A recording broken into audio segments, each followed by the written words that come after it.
tashqari jismoniy shaxslar uchun maqsadsiz kreditlar, ipoteka, avtokredit, boshqa kredit olish istagimizni murojaatchilarga bemor qo'llangancha maksimal ijroga hal qilib yechim berishga harakat qilamiz.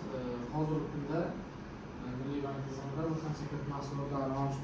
Bu birinchi yoshlardan boshlaydigan bo'lsak, Prezidentimiz 60 va 61-sonli qarorlariga asosan oliy ta'lim muassasalarida bitiruvchilarni ishini amal qilish va ularning daromadini oshirishga ko'maklashish va 30 yoshga to'lmagan tadbirkorlarga ajratiladigan kreditlar hisoblanadi. Hozirgi kunda eng imtiyozli kreditlar shular, ya'ni Markaziy bank asosiy foiz stavkasiga 1%, ya'ni 15% dan ajratiladi.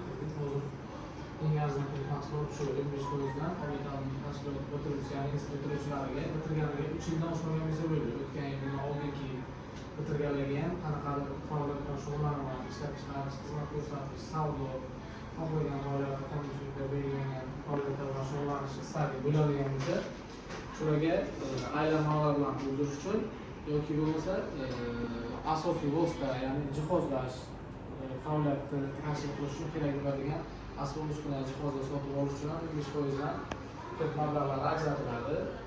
Bular 7 yil muddatgacha ajratiladi, 84 oygacha, 24 oy imtiyozli davr bor. Faqat jihozlash kreditlari uchun yoki asosiy vosita sotib olish uchun, aylanma mablag'lar uchun bo'ladigan bo'lsa 36 oy, ya'ni 3 yil muddatga 15% dan ajratiladi. Endi bu yerda hozir aslida jismoniy shaxslarga olib qaraydigan bo'lsak, oldin jismoniy shaxslarga bank tomonidan ipotechniy avtokreditlar ish haqisi yo'q bo'lgan jismoniy shaxslarga berilmasdi. Hozir ish haqisi bo'lmagan, ishsiz bo'lgan, davlat ishlamaydigan fuqarolarga ham avtokredit, ipoteka kreditlari to'g'ridan-to'g'ri 30% boshlang'ich to'lov bilan ajratiladi. O'zini o'zi band qilgan holatda.